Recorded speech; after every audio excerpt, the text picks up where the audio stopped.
Hey, it's Don the Auction Professor. Today I've had some requests on how to date items and things like that. We're going to go into this video here just how to date postcards and paper items in general. I'm going to try and do as much as I can to show you that. This video is just going to center around on that so you can kind of get an idea to avoid the newer stuff that's not worth the money. So hopefully this will be a big help. I'll separate it into several different categories. I'll try and show you real picture postcards, how to tell the difference on the age of those, as well as tell you the different types like linen when they were made, chromes when they were made, and to help distinguish between the real photos, how to tell a real photo, and how to distinguish between the hand-tinted cards versus just the standard factory tints. But we're going to go into all those details here in just a few moments. Another aspect about this, just so you can have a little bigger picture on it, most of the companies that printed postcards mass quantity also printed Christmas cards and Valentine's cards and flyers and all kinds of other things. Just like a printer these days does, they print as much as they can to get as much business as they can. A lot of these companies did that too. So a lot of the information I'm going to share will also transfer to items such as the Christmas cards, Valentine's cards, and flyers and commemoratives and things along that line. So just keep that in mind when you're looking at the information, that it's not just for one specific thing. A lot of the postcard information can be transferred to other areas, even in the stamps. And we're going to touch on stamps a little bit too, because you can't get into postcards without knowing at least something about postage stamps, at least the dates and the eras of the postage stamps. And I'm going to show you a lot of examples. We're going to try to keep it just to the screen. I'm going to throw a lot of information out at you, but I'm going to try and explain and describe it as we do it. So this is going to be an in-depth one here. Again, we're going to go over the screen and we'll go from there. Okay, so we're going to go over the actual back stamps on these first. That'll give us a good idea on what's real picture and what's not real picture for the most part. They stamped them on there so similarly for the majority of these cards, even if it's a different maker. The most popular maker, and you'll see on most postcards, is these AZO back stamps. AZO, I'm not really even sure what the AZO stands for, what's the company name that is actually, but they're literally on the majority of what I see. Across the board, AZO is the most common, the most popular. People even list that in the title of the listing on eBay. That's just what I see when we are looking through these, literally. And if you look at some of the ones that are selling very high on eBay, they say AZO in the listing. Now, as you see here, the stamps are usually placed over the maker's mark, so it's kind of hard to tell as to which company made which one. That's just something you're going to have to get the hang of here when you can't see it. But as you see, if you look for the word postcard and the way it's actually printed at the top, you should still be able to tell, because that wording is the same on probably 85 or better % of every postcard that you see, regardless of the company name, even if it's not an AZO. You can see other company names such as the Artura back stamp too, and as you see, it's basically the same. The wording is the same for the postcard as the outlined letters, but the stamp block is totally different on theirs as well. And there's other companies. Another one that I see a lot of is Noko. Now this is usually in like California area or somewhere along that line, but they're very common too as well. And you see again, postcard, it's outlined, similar style and similar text you can see on the back of these as well. And that's just how I see them quite often anyway. But another one besides that is the Velox. Now Velox made US versions, which you see here, of the back stamp, and they also made foreign versions as well too. But again, as you see, the word postcard is marked the same on this version as it is on any of the other versions too. Here's another version of it. This one's from the Kodak company. Velox, I do believe, was a Kodak film. This one's for a specific version from a Kodak facility in Kodak Park.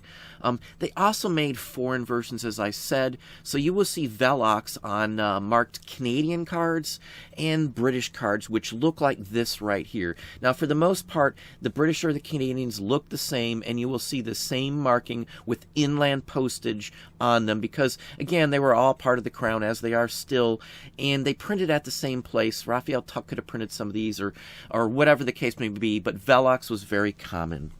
Another one is the Solio back stamp.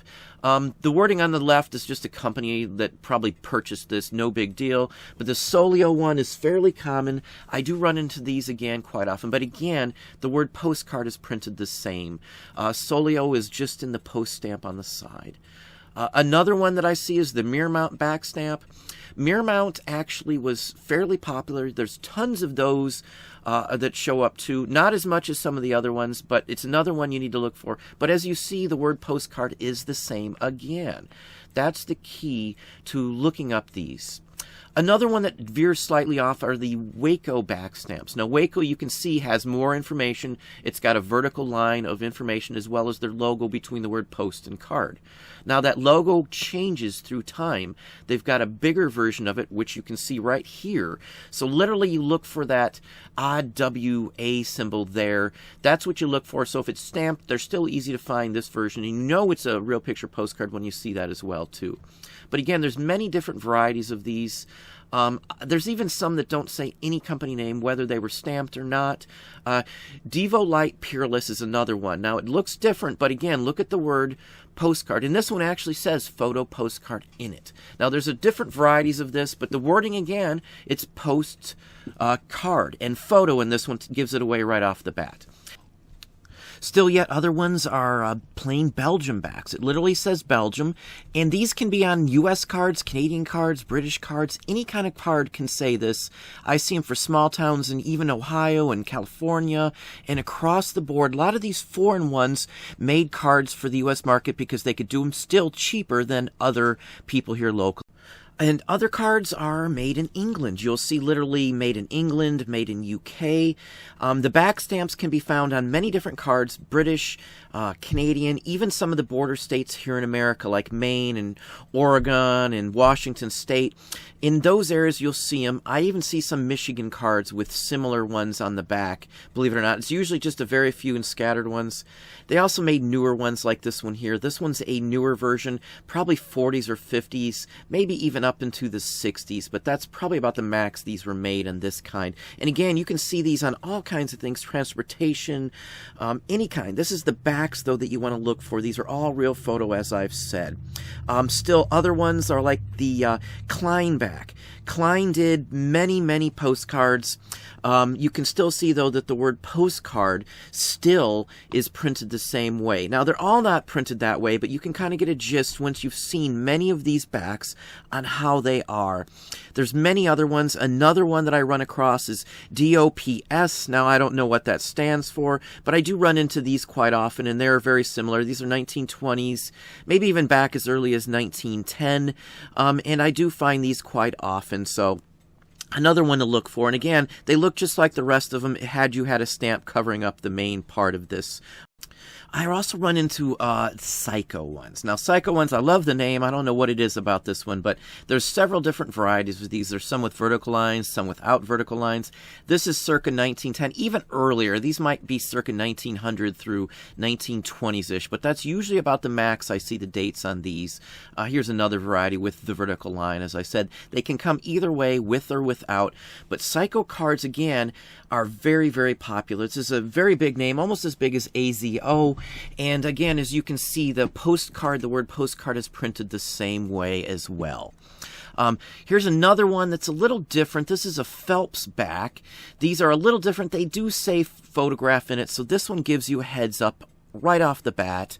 Again, they don't all have to look the same, but you see here the word postcard is still printed with the outlined letters as well, too. Now, here's a child's card coming up here. These are a little different. They look totally different. They do say real photo, as you can see over on the right, but if there's a stamp there, you need to be able to identify these as well, because again, the stamp usually covers them up and you're not aware of, you know, what it would say otherwise under it. So again, look for these. Here's another one. This is a Zercher. This isn't very common, but, you know, you're going to run into these as well, too. The wording's a little different, but the text, the style of the text for the word postcard is the same, and it's got the name on there as well, too. And again, there's lots of these little tiny ones that you're going to run into. Here's another one. This kind here, Mainzer, I run into quite often. Again, you just kind of got to get the gist of what it looks like. The word postcard is actually printed the same way as the majority of them as well. And this is an early one, and they go up to the 40s or 50s. Now this one's an EKC. Now these are fairly new. These are like from the 30s through 50s or 60s at the very latest. You're going to see a lot of these. But again, the key factor, look at the word postcard and the way it's written. That's the key factor in almost all of these, the way these real picture postcards are written, as I said. And again, what's on the front doesn't matter to some extent. It's the back mark to show that they're real, they're vintage, they're original cards. And this is how you tell, just by looking at the back. Another one is these Banforth backs. Now, these are British, usually Canadian, and I do see these a lot in my area, but you're going to see them across the board, mostly just Canadian cards, some British, but you can find some like from Oregon and Maine and right up there in the border states as well for some of these also. Okay, now here's another one. This one's a 19th century, circa 1898 through like 1904, 1905. These show up too. This is something you're going to have to kind of pay attention to too. Not many of these show up, but when they do, these are usually high dollar postcards. And I've got another one here. Now this one I'm showing you a little farther back. This is a Kodak back, only because these are from like the 40s, 50s, and 60s. Now these are newer versions of the back stamps. There are some earlier ones of Kodak, like the Velox and such forth, that you'll see Kodak marked on. But these show up on, like, as I said, the newer ones, the 30s, probably at the very latest, and usually 40s, 50s, and 60s. These are still worth money. They're still real photos, still the same type of printing. And then another one that we run into are just the plain backs. Now, there's tons of different plain backs. Again, look at the way the word postcard is printed, how it's literally typed on the back of the card.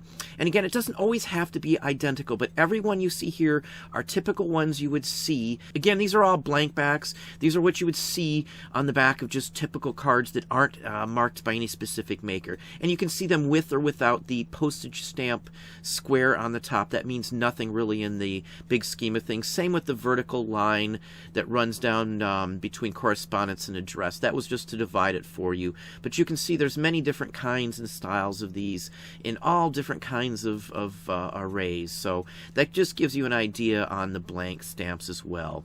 There are other kinds too. Here are some Mexican ones. These show up quite often. I'll just show you a couple different varieties of them. They do show up quite often, as I said, so it depends on where you live. If you're in Texas in that area, you're going to run into these too. And in some very rare occasions, I have seen these backs on U.S. cards too, from like Texas and border area states like Baja California printed some that probably went in through California as well too. But that's it with those. Okay, now the next biggest issue that I hear all the time is, how can I tell if it's a real photo postcard? You can see the backs. That's a good way to tell if you don't have the eye to be able to tell on the front. But the next thing you could do to alleviate that situation is to buy a jeweler's loupe. $8-10 at most stores. You can go to a jewelry store and actually get them there. You can order them off eBay, Amazon. They're $8-10. They come in handy for pretty much anything. I carry a loupe with me wherever I go, every time I go to buy something, no matter what. And even if I'm going to a thrift store or whatever the case may be, I always carry a loupe. And what a loupe's going to show you is what you see right here. Now, these are dot matrix of a printed card. Now, the dot matrix can show up on pretty much any kind of card, whether it's color or black and white. And looking at it with the jeweler's loupe can help you determine if it's a real photo or even if it's a hand-tinted postcard. The number one way that I use before I could actually tell just by looking is the jeweler's loupe. And again, here's some more examples of that. And again, this gives you the same idea when it's a hand-tinted card. With a hand-tinted card, you're looking for brush strokes where there's spots where the color isn't, or where the color is went outside the line.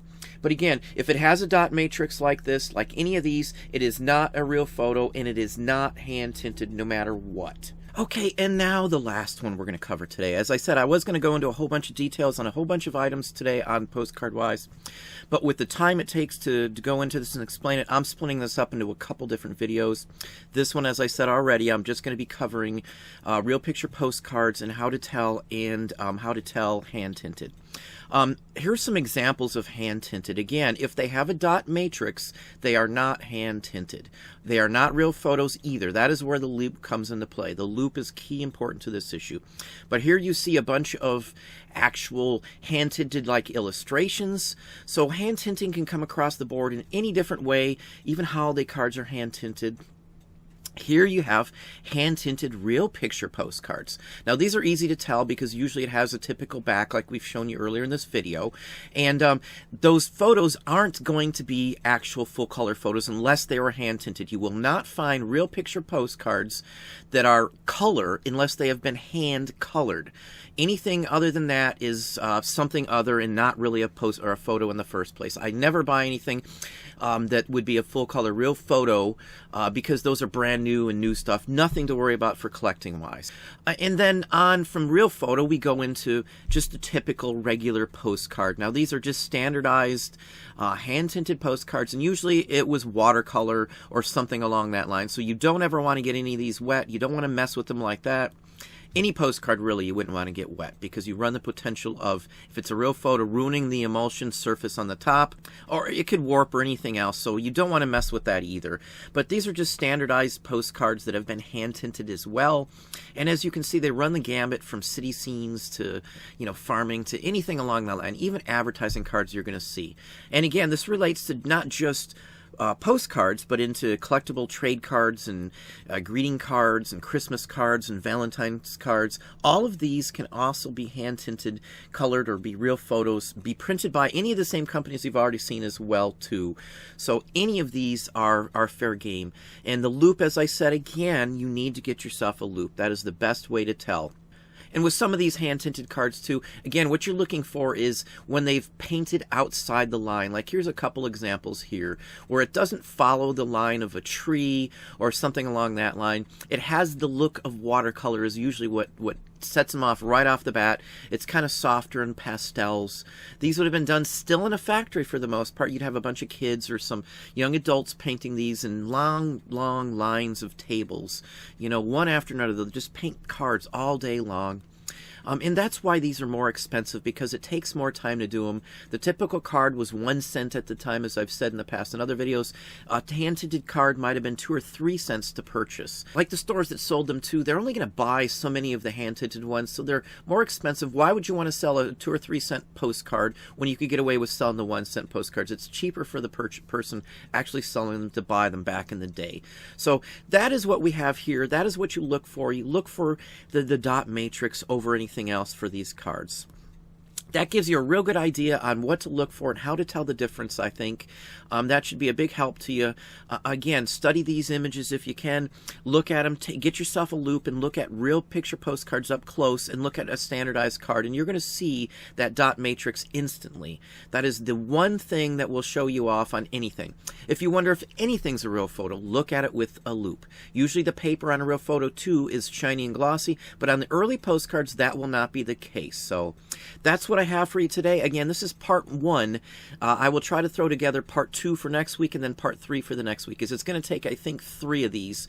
I hated to run, you know, an hour and a half long in-depth view on this. Let's break it down in a few parts. So that's what I have for you today. If you enjoyed it, please hit the like button down below.